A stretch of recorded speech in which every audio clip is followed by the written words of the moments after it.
polygons. And the term inscribed, what that means is when you have a vertex or an angle that touches the perimeter of a circle, the sides are chords and they intercept an arc.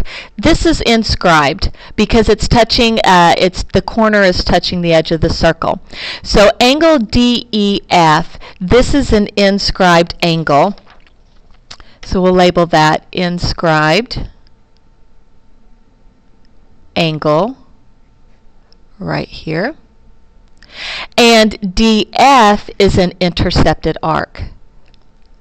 Intercepted arc right here. Okay, so this is the inscribed angle, this is the intercepted arc. That's important because there's a direct relationship between those two. You've got 4 theorems that you're going to be learning in this lesson.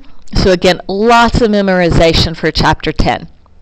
The first theorem, it says the measure of an inscribed angle is half the measure of its intercepted arc. So we've got inscribed angle DEF. If that angle is 30 degrees, it's half the measure of the intercepted arc. So if this is half of DF, DF would be 60 degrees.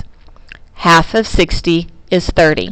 All right, now to explain that, we would say if the measure of angle DEF was equal to 30 degrees, then the measure of arc DF is equal to 60 degrees.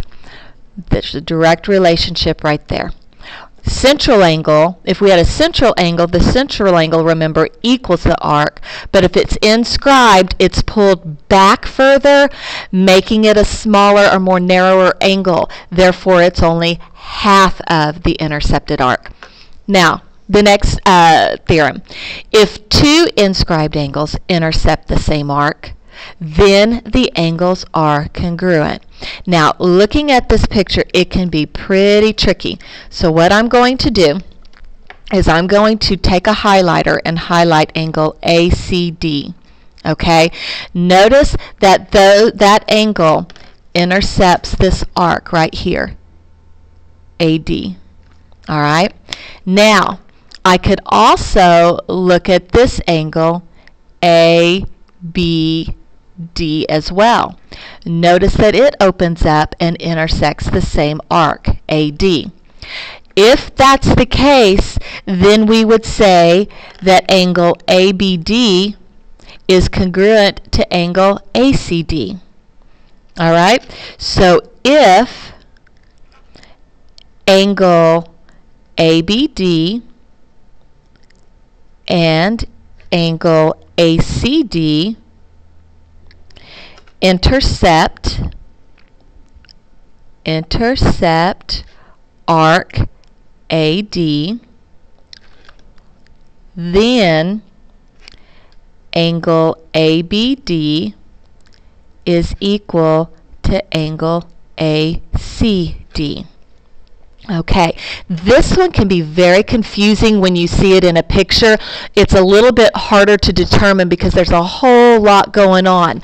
What I tell my students when they're starting out is I say trace the angle with your fingers, and that sounds so juvenile, but seriously, it kind of leads you into what you're looking for, and it just makes it easier for what you're looking for to pop out at you. It just kind of makes more sense. The next theorem, if an inscribed angle intercepts a semicircle, remember a semicircle is half a circle, then the angle is right, 90 degrees. We have a diameter right here. So basically this arc is 180 degrees, right? 180 degree arc right here. Well, this angle is 90. And if you notice, the sides of that angle intercept this arc at the diameter, okay, making this a semicircle. So if an inscribed angle is half the intercepted arc, then this angle has to equal 90 degrees. So that's just kind of a little shortcut tool for you, something to look for when problem solving. So we're going to state that if arc BC is a semicircle, then angle CAB equals 90 degrees. And chord BC, or BC, is a diameter. All right. And last but not least, if a quadrilateral is inscribed in a circle. Okay, this lesson is called Inscribed Angles and Polygons. So basically an inscribed polygon is all of its vertices, all of its angles are touching the perimeter of the circle. That's all that it means.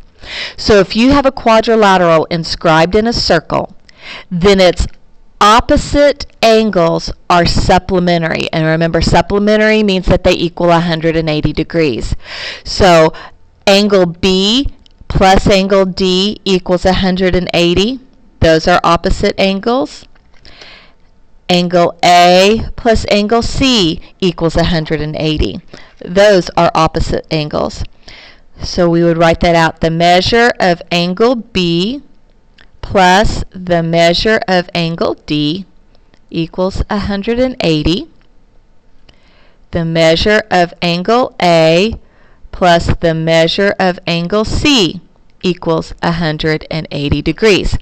All right, that is the information that you need for this chapter, or this lesson. Those are the 4 different theorems that you need to memorize. Also, remembering what inscribed means. Now, on the back sheet are some practice problems, and I'm going to do those in part 2 of the video notes.